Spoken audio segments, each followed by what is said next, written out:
Bismillahirrahmanirrahim. Alhamdulillahirabbil alamin. Assalatu wassalamu ala sayyidina Muhammadir Rasulil amin wa ala alihi wa ashabihi ajma'in. Allahumma rabbi shrah lana sudurana wa yassir lana umurana wahlul 'uqdatam min alsinatina tafqahu aqwaluna.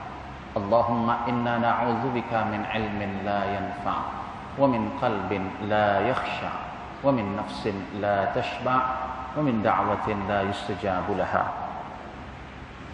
Qala Allah Ta'ala fil Qur'anil 'azim, a'udzu billahi minasy syaithanir rajim. Ya ayyuhalladzina amanu taqullaha haqqa tuqatih wa la tamutunna illa wa antum muslimun. Shadaqallahul azim. Wa qala an-nabiy sallallahu alaihi wasallam, man kharaja fi talabil ilmi wa huwa fi sabilillah hatta yarji'a, aw kama qala an-nabiy sallallahu alaihi wasallam. Yang saya muliakan Tuan Imam Masjid Al-Bukhari hafizakallah, yang saya muliakan ahli jawatan kuasa, para asatiz wal ustadzat, a'azzakumullahu jami'an, dan yang saya hormati tuan-tuan dan puan-puan muslimin dan muslimat rahimakumullahu taala jami'an. Alhamdulillah, puji syukur kita panjatkan kehadirat Allah Subhanahu wa taala, yang mana pada malam hari ini kita masih diberi oleh Allah peluang dan kesempatan untuk dapat hadir di rumahnya yang mulia ini, melaksanakan salat fardhu maghrib secara berjamaah. Dan marilah kita memohon, meminta dan bermunajat kepada Allah agar ibadah yang kita kerjakan, khususnya salat fardhu maghrib yang baru sahaja kita tunaikan, ianya mendapat taufik, ianya diterima dan diridai oleh Allah Subhanahu wa taala. Amin ya rabbal alamin. Tuan-tuan dan puan-puan yang dirahmati Allah sekalian, kita masih lagi membicarakan tentang wasiat Rasulullah sallallahu alaihi wasallam berkenaan dengan al-amru bil ma'ruf wan nahyu 'anil munkar. Bahwa pada pertemuan sebelumnya kita sudah bicarakan beberapa kelebihan dan juga bahaya yang dinyatakan oleh Allah dalam Al-Quran serta yang dinyatakan oleh Rasulullah SAW dalam hadisnya berkenaan dengan amar ma'ruf dan juga nahi munkar. Maknanya ada kelebihan dan kebaikan bagi sesiapa yang menjalankan perintah Allah dan Rasulullah, di antaranya menyampaikan nasihat amar ma'ruf dan nahi munkar. Tetapi sebaliknya ada juga peringatan dan juga warning daripada Allah dan juga Rasulullah terhadap hamba yang diam, hamba yang tidak ambil tahu, hamba yang tidak memperdulikan perkara mungkar, meskipun ia mampu untuk merubah kemungkaran tadi, tapi dia tidak hiraukan dan dia tidak peduli dengan perkara tersebut. Al-Imam Al-Ghazali rahimahullahu ta'ala menyatakan dalam kitabnya Al-Ihya Ulumuddin beberapa asar ataupun ucapan serta wasiat daripada para sahabat ridwanullahi anhum jami'an. Yang pertama, kata Al-Imam Al-Ghazali, beliau menakalkan nasihat dan juga wasiat daripada Abu Ad-Darda radhiyallahu anhu, yang mana Abu Ad-Darda mengatakan, la ta'muranna bil ma'ruf wa la tanhanna aw wa la tanahanna 'anil munkar aw la yasallutanallahu 'alaikum sultanan zaliman la yujillu kabirakum wa la yarham saghirakum wa yad'u khiyarukum fala yustajabu lahum wa tastansiruna fala tunsarun wa tastaghfiruna fala yughfar lakum. Kata Abu Ad-Darda radhiyallahu anhu mengatakan, hendaklah engkau menjadi hamba Allah yang suka menyampaikan perkara ma'ruf dan menjadi hamba Allah yang suka mencegah daripada perbuatan mungkar. Apabila engkau tidak lakukan dua perkara ini, apakah akibatnya? Apakah efek dan juga balasannya?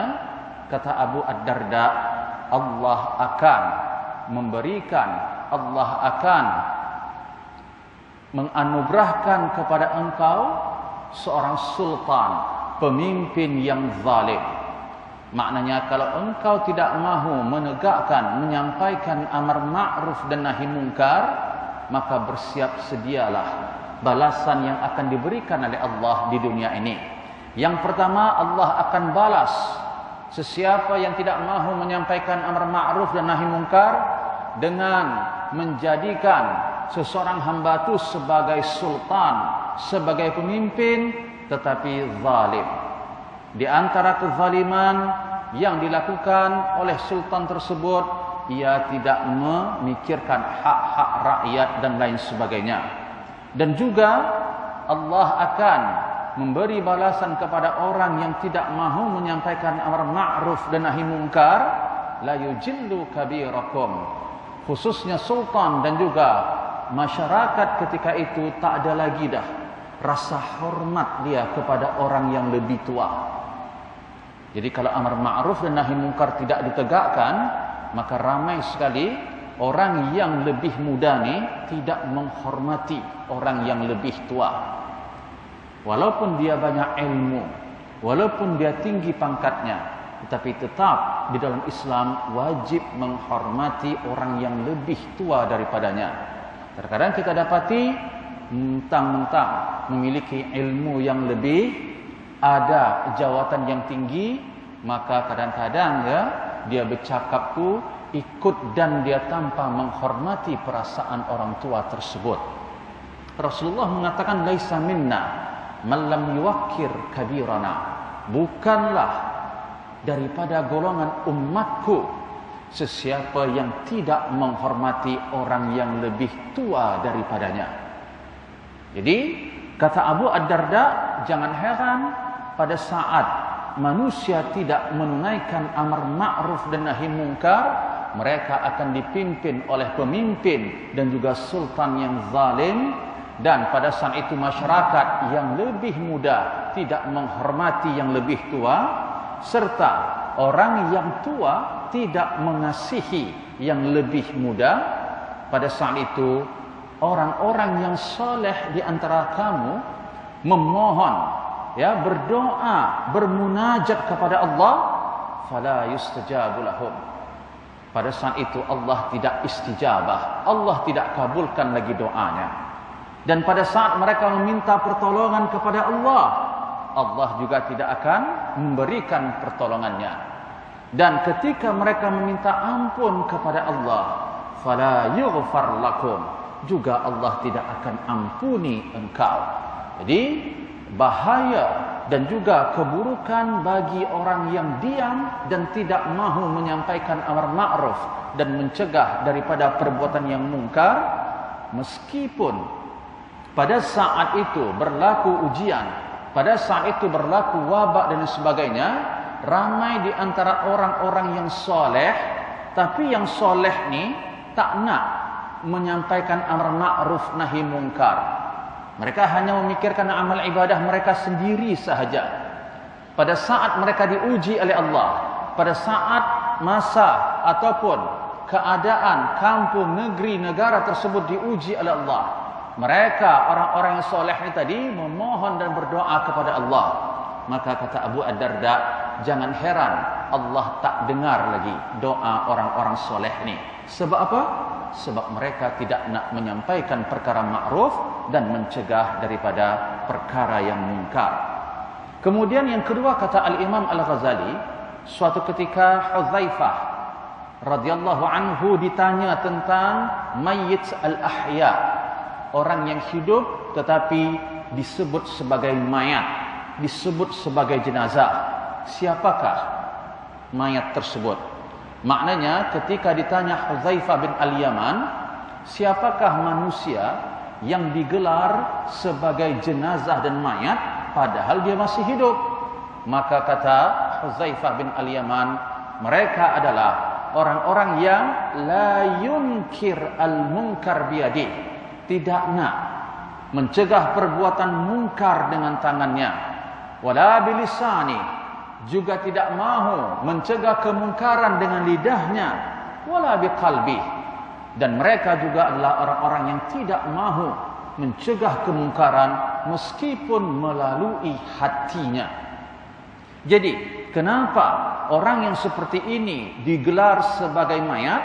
Karena apabila manusia diberikan oleh Allah anugerah dalam bentuk tangan ataupun kuasa, lidah yang ada ilmu, yang ada pengetahuan yang boleh berbicara, dan juga hati yang suci yang diberikan oleh Allah, dan mereka tidak gunakan tiga nikmat tangan, lidah dan hati ini tadi untuk menyampaikan perkara ma'ruf dan mencegah perbuatan munkar, maka mereka ini disebut sebagai mayat hidup. Tuan-tuan yang dirahmati Allah, kalau kita tak nak disebut sebagai mayat hidup, pastikan kita dapat menyampaikan perkara yang ma'ruf, mencegah perbuatan munkar, sama ada melalui lidah, melalui tangan, ataupun melalui hati kita.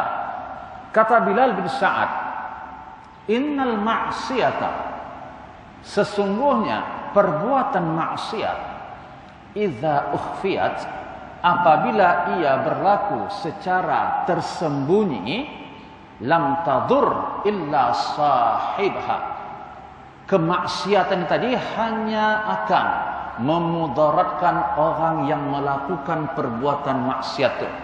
Jadi kalau maksiat ini dilakukan secara tersembunyi, azab dan balasan yang diberikan oleh Allah hanya tertumpu kepada orang yang melakukan maksiat itu sahaja. Wa idza u'linat falam tughayyar adarrat bil 'ammah. Tapi kalau perbuatan maksiat ini terang-terangan dilakukan oleh manusia, pada saat mereka melakukan perbuatan maksiat itu, tak ada siapapun yang merubah, yang mengingkari perbuatan ingkar dan maksiat itu, maka sebab perbuatan maksiat yang tadi akan mengundang azab daripada Allah, dan azab ini akan memudaratkan, akan sampai kepada seluruh makhluk yang ada di situ. Tak kiralah dia yang melakukan maksiat ataupun yang tidak melakukan perbuatan maksiat. Tuan-tuan dan puan-puan dirahmati Allah sekalian, terdapat maratib taghyir al-munkar, yaitu step dan juga langkah-langkah untuk merubah kemungkaran, untuk mencegah kemungkaran. Bahawa ada 3 step dan juga langkah bagi umat Muhammad sallallahu alaihi wasallam untuk merubah kemungkaran ketika ia mendapati, ketika ia melihat perbuatan mungkar. Yang pertama, taghyiruhu bil yad, merubah kemungkaran tersebut melalui tangan. Apa dimaksud dengan merubah kemungkaran melalui tangan?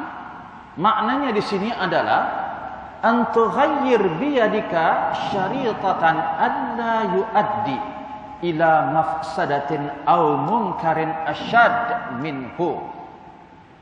Hendaklah ketika engkau merubah kemungkaran tersebut dengan tanganmu, syaratnya adalah kemungkaran yang engkau nak rubah melalui tangan dan kuasa ini tidak menyebabkan mudarat dan kerusakan yang lebih teruk lagi. Maknanya ketika kita memiliki kuasa ataupun nak merubah kemungkaran dengan tangan kita, pastikan dengan tangan ini tadi tidak menimbulkan perkara yang lebih teruk lagi, keburukan, kemungkaran yang lebih parah lagi. Dan merubah kemungkaran melalui tangan serta kuasa ianya bukanlah khusus kepada al-hukam, kepada mereka yang memiliki kuasa, kepada mereka yang memiliki kuasa ataupun mereka sebagai pemimpin sahaja.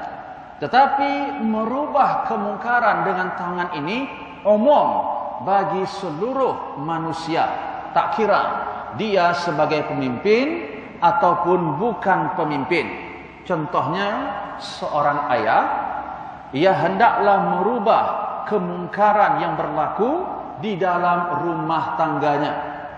Jadi ini ada kuasa yang dimiliki oleh seorang ayah untuk mencegah perbuatan mungkar yang dilakukan oleh keluarga yang di bawah nafkah dan tanggungannya, seperti anak, istri dan lain sebagainya. Ada kuasa suami, ada kuasa ayah yang kita jelaskan sebelumnya, bahwa kadang-kadang ya yang menyayat hati seorang ayah, kepala rumah tangga, tak berani nak menasihati istri terang-terangan.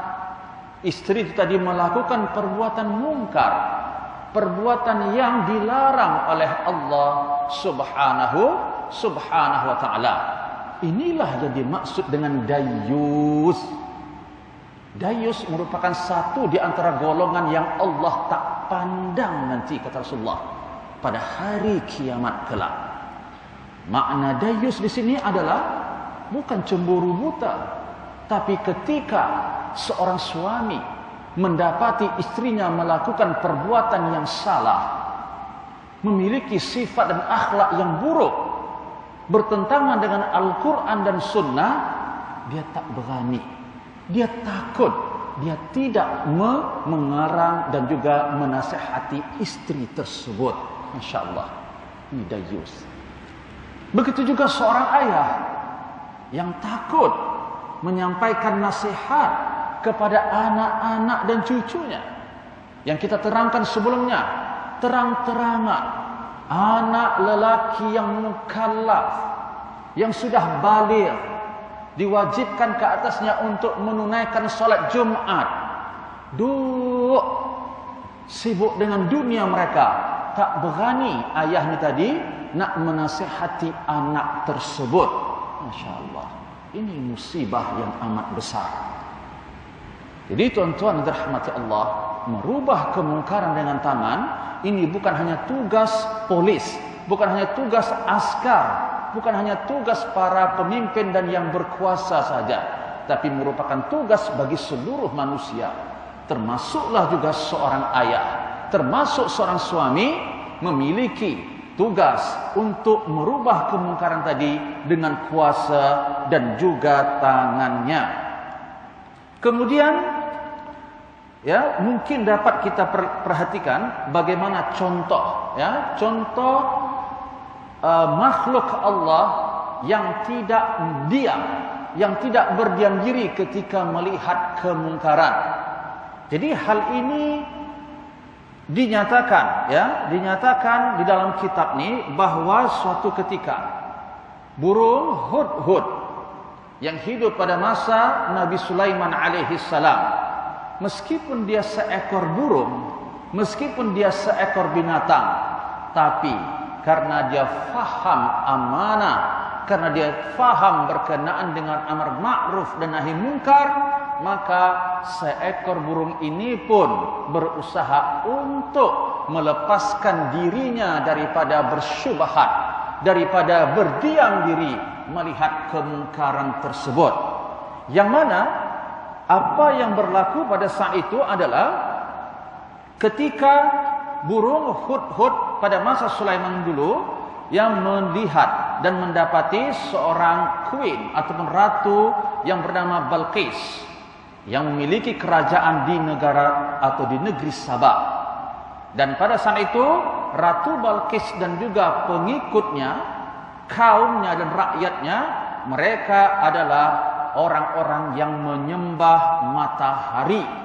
Mereka yang tidak menyembah Allah Subhanahu wa taala. Jadi pada satu ketika burung hudhud mendapati Balqis dan juga rakyatnya, mereka melakukan kemaksiatan dan kemungkaran. Di antara kemungkaran yang mereka lakukan adalah menyembah matahari bukan menyembah Allah Subhanahu wa taala, apa yang dilakukan oleh burung tersebut? Pada saat itu ia pun meripat dan menyampaikan perkara tersebut kepada Nabi Sulaiman alaihi salam. Jadi ketika burung hudhud mendapati kemungkaran dilakukan oleh rakyat dan juga Ratu Balqis, ada dua di sini kemungkaran yang didapati.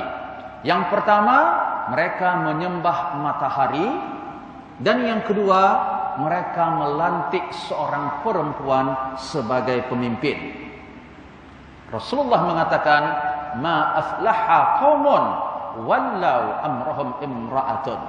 Tidaklah berjaya satu kaum itu apabila mereka dipimpin oleh seorang perempuan. Ini hadis riwayat Imam Bukhari. Yang kedua kemungkaran yang mereka lakukan adalah mereka menyembah matahari.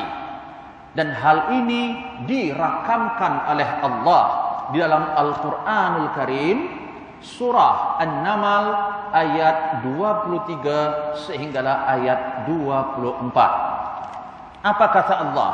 Merakamkan ucapan burung hudhud nih ketika menyampaikan berita tersebut kepada Nabi Sulaiman alaihi salam. A'udzubillahi minasyaitonir rajim. Inni wajadtu imra'atan tamlikuhum wa utiyat min kulli syai'in walaha 'arsyun 'azim. Wahai Sulaiman, kata burung hudhud, sesungguhnya aku mendapati di satu negeri itu, yaitu negeri Sabak nih, dipimpin oleh seorang perempuan. Maknanya perempuan ini memiliki kuasa dan ia memiliki aras dan juga singgasana tahta yang begitu hebat. Wajadtuha wa qaumaha, aku mendapati ratu tersebut serta kaumnya yasjuduna lisyamsi min dunillah. Mereka sujud, mereka menyembah matahari, menyembah selain daripada Allah Subhanahu wa taala. Wa zayyana lahumus syaitanu a'malahum alla yasjudu lillahi alladhi yukhrijul khaba'a fis samawati wal ardi wa ya'lamu ma tukhfuna wa ma tu'linun. Allahu la ilaha illa huwa rabbul arsyil azim. Kata burung hudhud yang dirakamkan oleh Allah dalam firman-Nya, aku mendapati ratu dan kaumnya tadi menyembah matahari selain daripada Allah, dan perbuatan mereka itu dihiasi oleh syaitan sehingga apa yang mereka lakukan tu nampak elok. Kenapa mereka menyatakan ataupun menganggap menyembah matahari itu adalah perbuatan yang baik? Salah satu penyebabnya adalah syaitan yang memperelokkan perkara tersebut. Dan syaitan berusaha untuk menghalangi mereka ini daripada sujud kepada Allah Subhanahu wa taala, yang mana Allah merupakan zat yang mengeluarkan semua perkara yang tersembunyi sama ada di langit dan juga yang di bumi, dan Allah merupakan zat yang maha mengetahui apa sahaja yang engkau sembunyikan dan engkau nyatakan. Jadi inilah peranan yang dilakukan oleh seekor burung hudhud ketika mendapati kemungkaran, dan dia sampaikan kemungkaran tadi kepada orang yang memang ada kuasa untuk melakukan, untuk merubah kemungkaran tersebut. Burung sahaja ada sikap dan juga rasa serta keinginan untuk merubah kemungkaran. Jadi kalau dibandingkan dengan manusia, seharusnya manusia lebihlah lagi memiliki peranan untuk menyampaikan amar ma'ruf serta nahi mungkar tersebut. Tetapi perlu kita fahami, merubah kemungkaran dengan tangan di sini maksudnya adalah tiada sesiapa yang berhak ya untuk memukul dan menyakiti sesiapa sahaja yang ia dapati melakukan perbuatan mungkar. Jadi maknanya di sini bukan maksudnya merubah perbuatan yang mungkar karena dia merasa badannya kuat muscle-nya besar, dan dia rasa dia lebih gagah, lebih kuat daripada orang yang melakukan kemungkaran itu, kemudian dia pukul, ya, dia siksa orang tersebut. Bukan ini maksudnya. Maknanya adalah kita serahkan kepada orang yang bertanggung jawab untuk merubah kemungkaran tersebut. Karena kalau setiap masyarakat melakukan perkara tersebut, maknanya menghakimi sendiri-sendiri, maka tentulah perkara ini akan menimbulkan kerusakan yang lebih besar lagi bagi masyarakat tersebut.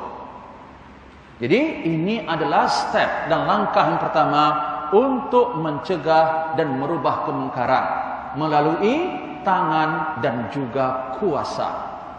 Adapun langkah yang kedua untuk merubah kemungkaran ini adalah melalui al-lisan, yaitu melalui lidah. Bila kita dapat melakukan perbuatan ataupun merubah kemungkaran dengan lidah ini, apabila tak mampu lagi dah merubah kemungkaran tadi dengan tangan. Dia bukan pilihan, ya tuan-tuan dirahmati Allah. Kalau kita nak ambil salah satu daripada tiga ni, tangan, lidah atau hati, bukan.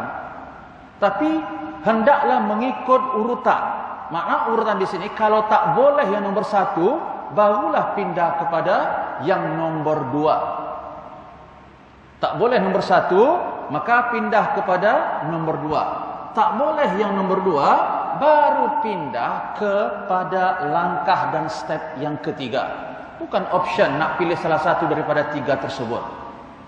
Sebab tu tuan-tuan yang dirahmati Allah, anda mampu merubah perbuatan mungkar dengan tangan dan kuasa anda, tapi anda tak lakukan. Anda rubah dengan lidah sahaja. Maknanya di sini anda telah meninggalkan sesuatu yang aula tadi, yaitu perbuatan ataupun merubah kemungkaran dengan tangan ataupun dengan kuasa. Jadi langkah yang kedua, kalau tak mampu dengan tangan dan kuasa, hendaklah kita merubah kemungkaran tadi melalui nasihat daripada lidah kita. Yang mana nasihat ini hendaklah dengan perkataan yang baik. Karena ad-din an-nasihat. Karena agama Islam ini adalah agama nasihat, bukan menjudge, bukan menghukum. Apatah lagi kita merasa lebih baik, lebih suci, lebih sempurna daripada orang lain. Ini bahaya betul ideologi seperti ini. Islam datang untuk mengajak dan menyampaikan dalam bentuk nasihat, bukan menghukum. Jadi jangan mentang-mentang kita berada di atas mimbar, kita berada di depan, berbicara di hadapan masyarakat, seolah-olah kita adalah orang yang lebih suci daripada mereka. Seolah-olah kita mendapati bahawa mereka adalah orang-orang yang melakukan perbuatan mungkar, sementara kita tidak melakukannya sama sekali. Jadi perlu difahami etika ataupun adab untuk menyampaikan dakwah dan nasihat melalui lidah ini ada.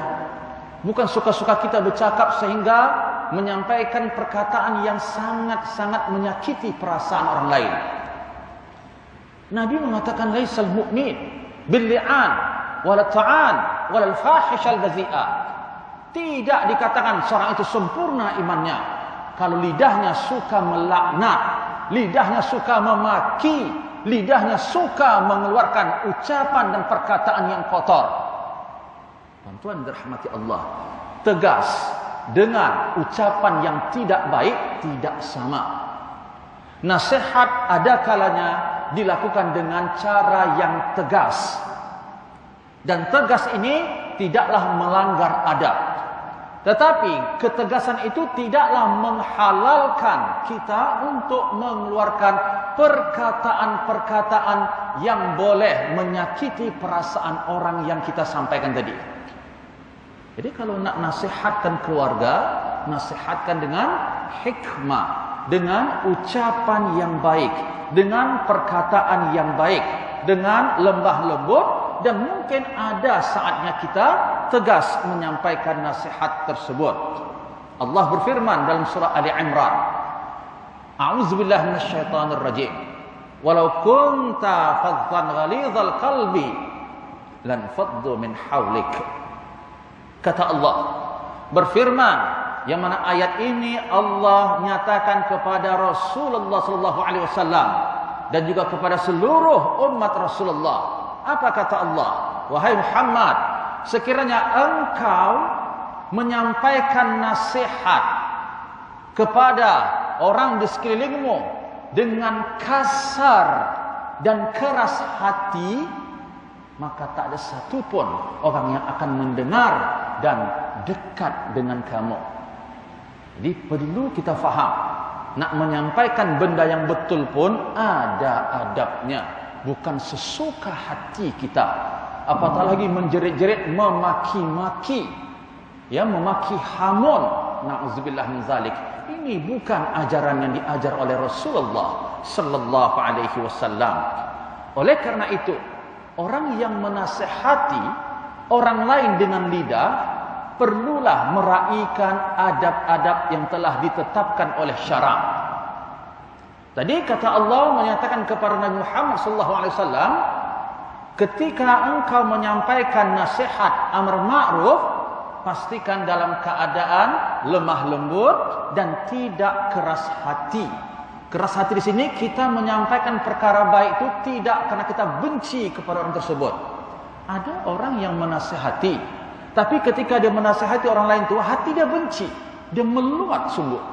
Ini tak dibenarkan dalam Islam. Bahkan Allah mengatakan dalam surah Taha ayat 43 dan 44. Apa kata Allah? Izhaba ila fir'auna innahu tagha faqula lahu qawlan layyinan la'allahu yatadhakkar aw yakhsha. Shadaqallahul azim. Kata Allah berfirman kepada Nabi Musa dan Nabi Harun alaihimassalam. Apa kata Allah perintahkan Nabi Musa dan Nabi Harun untuk menyampaikan dakwah kepada siapa? Fir'aun. Ini dahsyat nih, makhluk yang mengaku sebagai Tuhan. Apa kata Allah? Memerintahkan Nabi Musa dan Nabi Harun untuk menyampaikan dakwah ini tadi, izhaba ila fir'auna innahu tagha. Pergilah kamu berdua kepada Fir'aun, karena ia adalah hambaku yang zalim, kata Allah, yang derhaka kepadaku, kata Allah. Jadi kamu berdua hendaklah pergi datangkan Fir'aun itu. Apa yang perlu dilakukan oleh Nabi Musa dan Nabi Harun? Allah katakan faqula lahu. Kamu berdua ketika menyampaikan dakwah kepada Fir'aun, qula, ucapkanlah, katakanlah qaulan layyina, perkataan yang lembut, perkataan yang baik. Kenapa Allah suruh Nabi Musa dan Nabi Harun menyampaikan dakwah dan nasihat dengan ucapan yang baik dan lembut, bukan memaki hamun? Karena ucapan yang baik ini boleh memberikan kesan positif bagi orang yang mendengar. Kata Allah, la'allahu yatazakkar. Maka ketika engkau sampaikan nasihat tadi dengan lemah lembut dan perkataan yang baik, mudah-mudahan boleh jadi orang yang engkau sampaikan tadi dia beringat, au yakhsha, ataupun dia takut kepadaku, kata Allah Subhanahu wa taala. Jadi ini adalah pesan daripada Al-Qur'an, tuan-tuan dirahmati Allah. Nak sampaikan amar ma'ruf nahi mungkar, nak sampaikan kebaikan, haruslah dengan adab. Kadang saya mohon maaf kalau saya ada mengucapkan perkataan mungkin menyinggung perasaan sesiapa. Ya, kadang-kadang kita dapati EJK ataupun orang-orang yang di masjid ketika mendapati kanak-kanak yang solat di masjid, kanak-kanak itu dihalau dengan ucapan yang tidak sepatutnya. Masya Allah, ini bertentangan dengan adab yang diajarkan oleh Rasulullah SAW.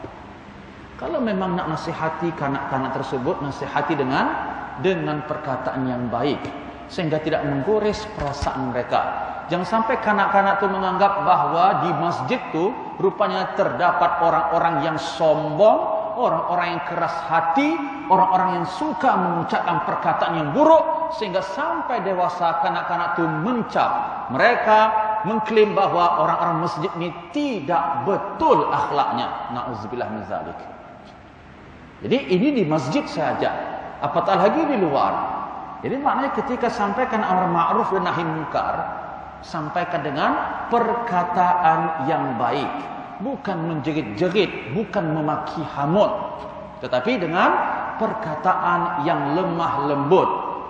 Nabi sendiri diperintahkan oleh Allah menyampaikan nasihat dengan ucapan yang baik, lemah lembut, dengan ramah dan juga hati yang tulus.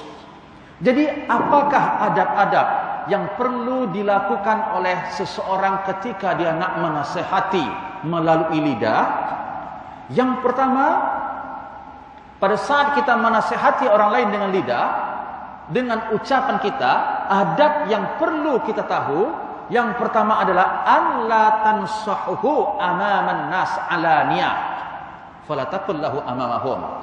Jangan sekali-kali kita menasihati orang tersebut di khalayak orang ramai ataupun di hadapan orang ramai. Kalau nak nasihati face to face, bukan di khalayak dan di hadapan orang ramai ataupun orang lain. Karena apa? Karena perkara ini dapat menimbulkan kerusakan yang lebih besar. So ketika tuan-tuan mendapati orang lain contohnya tidak solat, dia melakukan perbuatan yang salah, maka anda datangi atau anda panggil orang tersebut secara personal, bukan menjerit-jerit. Apatah lagi kita buka aib dia melalui media sosial, Facebook, Instagram, WhatsApp dan lain sebagainya. Hari ini satu WhatsApp ditulis oleh seseorang dalam satu grup, berapa ribu orang dalam grup itu baca. Dia bagi tahu personality seorang itu, perbuatan seseorang itu melalui WhatsApp. Ini maknanya anda menasihati dengan cara mempermalukan dan membuka aib orang tersebut. Ini dilarang di dalam Islam. Menasihati orang lain di hadapan khalayak orang ramai, ini salah satu bentuk membuka aib mereka, menjatuhkan nama baik orang yang dinasihati tersebut. Bahwa ulama mengatakan, man nasaha akhahu sirran faqad nasahu wa zanahu. Sesiapa yang menasihati saudaranya dalam keadaan tersembunyi, dia tidak menasihati terang-terangan di hadapan orang. Dia nasihati secara personal, diam-diam, face to face, berdua sahaja, maka sungguh ia telah melakukan perbuatan nasihat tadi dengan baik. Wa man nasahahu jahran faqad fadahahu wa syanahu. Sesiapa yang menasihati saudaranya dengan cara terang-terangan sampai orang lain dengar, sampai orang lain nampak dan tahu, maka perbuatan itu adalah menjatuhkan nama baik saudaranya dan memburukkannya di hadapan ataupun menjatuhkan marwahnya di khalayak orang ramai. Ini adalah sesuatu yang dilarang di dalam Islam. Wa man satara satarahullah. Bahwa aib yang kita dapati daripada saudara kita hendaklah kita tutup, bukanlah kita dedahkan di hadapan orang ramai. Tutup di sini bukan makna kita tak ambil tahu, tapi kita nasihati dengan cara tertutup. Bukan kita dedahkan di khalayak orang ramai, apatah lagi satu negara tu tahu dalam televisyen, dalam Facebook dan lain sebagainya. Ini bertentangan dengan adab yang diajarkan oleh Rasulullah SAW. Nabi tidak pernah mengajarkan umatnya untuk menasihati orang lain dengan menjatuhkan air muka orang lain tersebut. Ini termasuklah juga terkadang kita dapati, mohon maaf saya katakan, ada setengah kadang di antara jamaah yang ada dalam majelis ilmu, apakah itu daripada gurunya, ustaznya ataupun juga jamaahnya. Contoh, ustaz tersebut kadang-kadang dia menegur jamaah tersebut terang-terangan di hadapan khalayak orang ramai. Ini saya mohon maaf. Ini bukan adab yang diajarkan oleh Rasulullah sallallahu alaihi wasallam. Kalaupun kita terasa dan nak mengajarkan dia, pastikan dengan cara umum. Maknanya kita tidak mengkhususkan kepada dia saja. So cara itu adalah dengan umum kita sebutkan. Kalau dia nak marah kepada semua, itu maksudnya. Dia tidak tertuju kepada seorang itu saja. Tapi kalau dia tuju kepada seorang tu, apatah lagi dia tunjuk, dia maki hamun, Masya Allah. Minta ampun kita kepada Allah dan bertaubat kita kepada Allah. Karena perkara yang kita lakukan itu sudah bertentangan dengan adab-adab yang telah ditetapkan di dalam Islam. Kata Imam Syafi'i, "Fajannibni an-nasihah fil jama'ah." Jauhilah diri kamu menasihati orang lain di khalayak jamaah, di khalayak orang ramai. Kenapa? Kata Imam Ghazali dalam kitab Diwan Asy-Syafi'i, ya, Imam Syafi'i mengatakan, "Fa innan nusha bainan nas naw'un min at-taubih." Karena menasihati orang lain di khalayak orang ramai, kata Imam Syafi'i ini, tuan-tuan, ini merupakan bentuk penghinaan dan juga pencelaan terhadap orang tersebut. Maknanya ketika kita menasihati orang lain di hadapan orang ramai, maknanya kita mencela, maknanya kita telah menghina orang tersebut. Siapa yang sebut? Imam Asy-Syafi'i rahimahullahu ta'ala. Oleh karena itu, seperti yang kita sampaikan tadi, kalau memanglah perkara itu perlu kita rubah, perlu kita sampaikan, pastikan tidak terasa orang yang disampaikan tersebut. Ini berlaku pada masa Umar bin Khattab radhiyallahu anhu. Ketika itu ramai para sahabat duduk dekat dengan Umar. Tiba-tiba dia mendapati seorang daripada jamaah ini tadi buang angin. Dan Umar tahu siapa orangnya. Maka pada saat itu Umar pun mengatakan, "Azimtu ala sahib hadza an yatawadda." Saya nak orang ni, ya, dia berwuduk. Maknanya Umar dia nak tuju perkataan itu kepada seseorang. Sebelum dia sampaikan ucapan tadi, dia perintahkan orang tadi, "Kamu yang buang angin, cepat ambil wuduk balik." Belum lagi dan Umar nak sampaikan perkara tersebut, datanglah Jarir bin Abdullah, ya, menyampaikan kepada Umar bahwa uhibbu an yunqadh sahib hadzal rih min al-haraj, faqala ya Amirul Mukminin. Kata Jarir bin Abdullah, aku nak menyelamatkan air muka orang yang buang angin tadi. Karena kalau Umar suruh dia berwuduk, maka orang akan tahu dialah yang buang anginnya. Maka jatuh air muka dia.